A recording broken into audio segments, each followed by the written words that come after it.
अस्सलामुअलैकुम वरहमतुल्लाहि वबरकातुह।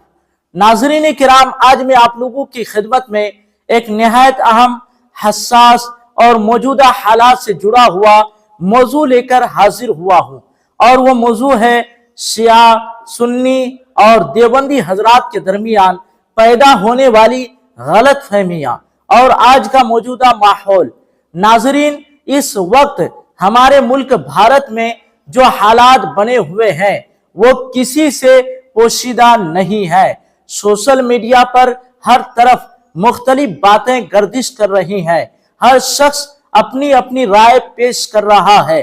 कोई कहता है कि मौजूदा हालात में ईरान की हिमायत करनी चाहिए, और कोई ये कहता है कि नहीं, वो तो शिया मुल्क है, हम सुन्नी हैं, हम देवबंदी हैं, हम क्यों इसका साथ दें। नाज़रीन किराम, ऐसे नाजुक और हसास वक्त में सबसे बड़ा सवाल यही है कि आखिर हमें क्या करना चाहिए, हमारा सही मौक़िफ़ क्या होना चाहिए। इंशाअल्लाह इसी अहम सवाल का जवाब मैं आपको इस वीडियो के आखिर में तफसील के साथ पेश करूंगा। लेकिन इससे पहले मैं आप लोगों को चंद मुअतबर उलमाए किराम के बयानात सुनाना चाहता हूं, ताकि आपके ज़हन में पैदा होने वाली तमाम कंफ्यूजन खत्म हो जाए। तो आइए सबसे पहले हम सुनते हैं मुफ्ती सलमान अजहरी साहब का मुकम्मल बयान।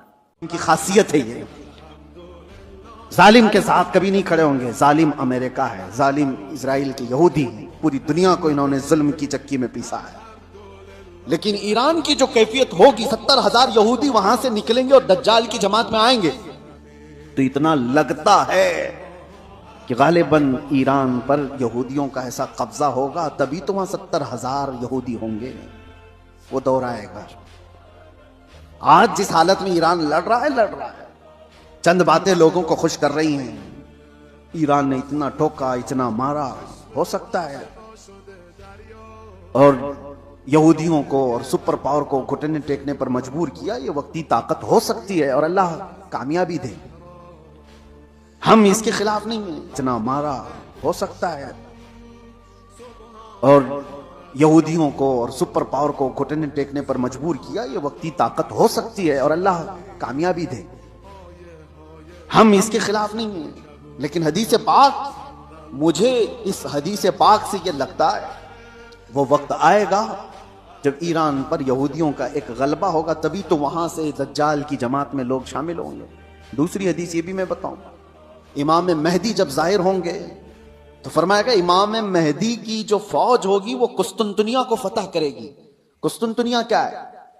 कॉन्स्टेंटाइन जिसको कहा जाता है, ये इस्तांबुल शहर है जो आज का टर्की का शहर। अब हदीस सुनो, इस्तांबुल शहर क्यों फतह होगा? वहां तो मुसलमान है। आज जो हालात हैं इस्तांबुल में, अजानों की आवाजें गूंज रही हैं, लोग नमाज पढ़ रहे हैं, फिर इमाम मेहदी क्यों फतह करेंगे? लगता इससे भी यह है कि यह भी शहर मुसलमानों का नहीं होगा उस वक्त, यह भी ईसाई और यहूदियों के हाथ में जा चुका होगा, और इमाम मेहदी के जमाने में उसको फतह किया जाएगा। और हदीस के जो अल्फाज मिलते हैं, तरतीब, पहले क्या होना है, इमाम मेहदी जाहिर होंगे, वो दिमश्क की तरफ लोगों को लेकर जाएंगे, और फिर ये जंग होगी और फतेह कुस्तुनतुनिया होगा, यानी इस्तांबुल फतह होगा। वो तो सिर्फ 2 तकबीर पर फतह हो जाएगा। ये रिवायत में मिलता है इमाम मेहदी और मोमिनीन की जो जमात है वो शहर के बाहर खड़े होकर अल्लाहु अकबर कहेगी, आधा शहर फतह हो चुका होगा। दूसरी बार अल्लाहु अकबर कहेंगे, शहर फतह हो चुका होगा। बड़ी जंग का जिक्र नहीं है, और फतह हो चुका होगा।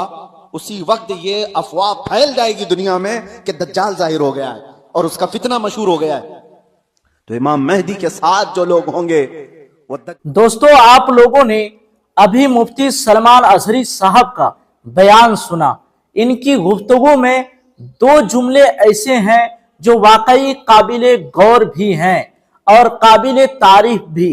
पहला ये कि हम इसकी मुखालिफत नहीं करते, और दूसरा ये कि अल्लाह ताला कामयाबी अता फरमाए। अब सवाल ये पैदा होता है कि किसे कामयाबी दे, ईरान को?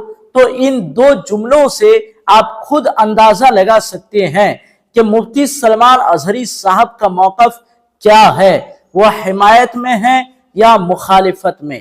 ناظرین کرام، یہ وہ باتیں ہیں جنہیں سمجھنے کی ضرورت ہے، نہ کہ آدھی ادھوری ویڈیوز دیکھ کر فوراً کوئی فیصلہ کر لیا جائے۔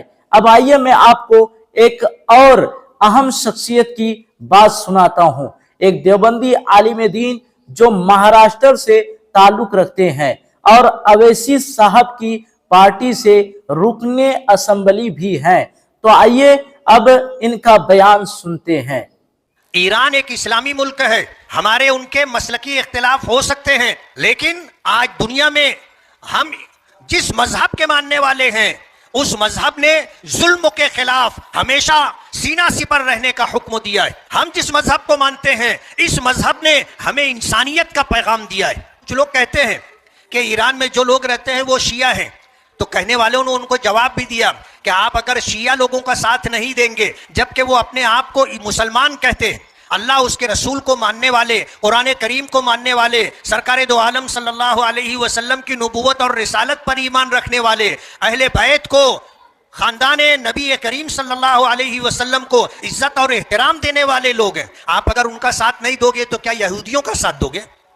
ان کا ساتھ نہیں دو گے تو کیا عیسائیوں کا ساتھ دو گے؟ اور یہ ایسا سمجھ رہے تھے کہ سپریم لیڈر ختم ہو جائے گا تو ایران سرنڈر ہو جائے گا، ہتھیار ڈال دے گا اور ہم ایران میں جو چاہیں گے وہ کریں گے۔ لیکن انہیں پتہ نہیں تھا کہ ایران ایران ہے، یہ وینیزویلا نہیں ہے کہ آپ جو چاہو گے وہ کر لو گے۔ آج ماں کا دودھ یاد آ گیا، ایران نے جس طرح مقابلہ کیا اور اپنے حق کے لیے جس طرح لڑ رہا ہے، اس نے اسرائیل اور امریکہ کو ناکوں چنے چبوا دیا۔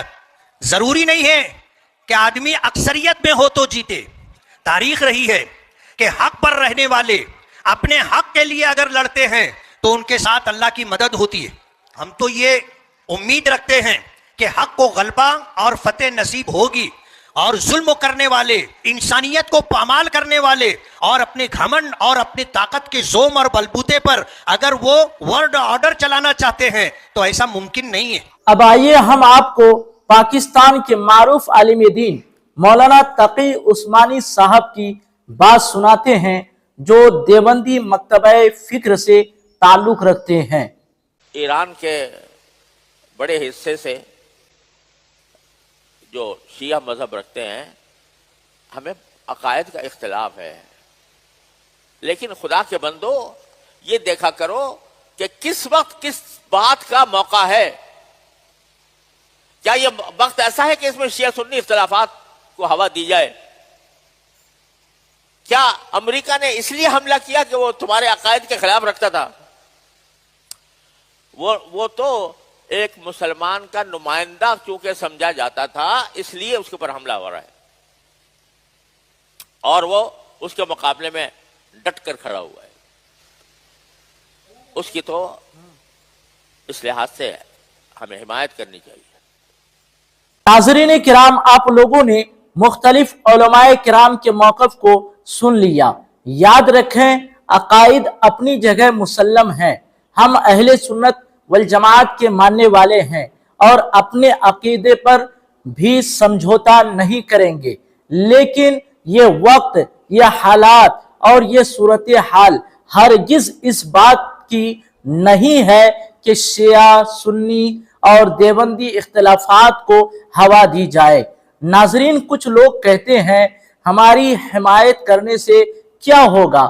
تو ذرا غور کیجئے، آپ نے دیکھا کہ کشمیری مسلمانوں نے کس طرح مدد کی، تقریباً 600 سے 700 کروڑ روپے تک کا تعاون کیا۔ کسی نے اپنے زیورات دیے، کسی نے اپنی زمین تک پیش کر دی، حتیٰ کہ چھوٹے چھوٹے بچوں نے بھی اپنی گلک تک خالی کر دی۔ اور اگر ایک ڈرون کی قیمت تقریباً 30 سے 32 لاکھ روپے ہوں تو ذرا سوچیں کہ اس رقم سے کتنے وسائل تیار ہو سکتے ہیں۔ اب بھی کچھ لوگ یہ غلط فہمی رکھتے ہیں کہ یہ صرف ایران کی جنگ ہے، ہمیں اس سے کیا لینا دینا۔ ٹھیک ہے، آپ حمایت نہ کریں، یہ آپ کا فیصلہ ہے، لیکن کم از کم اختلافات کو ہوا تو نہ دیں، کیونکہ دشمن کی سب سے بڑی چال یہی ہے कि हमें आपस में लड़ा दिया जाए, हमें एक दूसरे के खिलाफ कर दिया जाए ताकि वो हम पर आसानी से गालिब आ सके। नाज़रीन किराम, ये वक्त है अक्लमंदी और दानिशमंदी से काम लेने का। हालात बहुत नाजुक है और ऐसे वक्त में हमें जज्बात से नहीं बल्कि समझदारी से फैसले करने हैं। ये भी बताया जा रहा है कि ईरान ने हिंदुस्तान के लिए जो सहूलियात फराहम की हैं वो इसी मोहब्बत और हिमायत का नतीजा है जो हिंदुस्तानी अवाम की तरफ से इन्हें मिली। आखिर में आपसे गुजारिश है, अगर आपको ये वीडियो मालूमाती और मुफीद लगे तो इसे ज्यादा से ज्यादा शेयर करें, क्योंकि ऐसे नाजुक वक्त में सही बात का पहुंचना बहुत जरूरी होता है। मैंने काफी तहकीक की, मुख्तलिफ वीडियोस देखी और फिर ये मालूमात आप तक पहुंचाने की कोशिश की है। अल्लाह ताला हमें हक समझने और इस पर अमल करने की तौफीक अता फरमाए। आमीन या रब्बल आलमीन। अस्सलामु अलैकुम व रहमतुल्लाहि व बरकातुहू।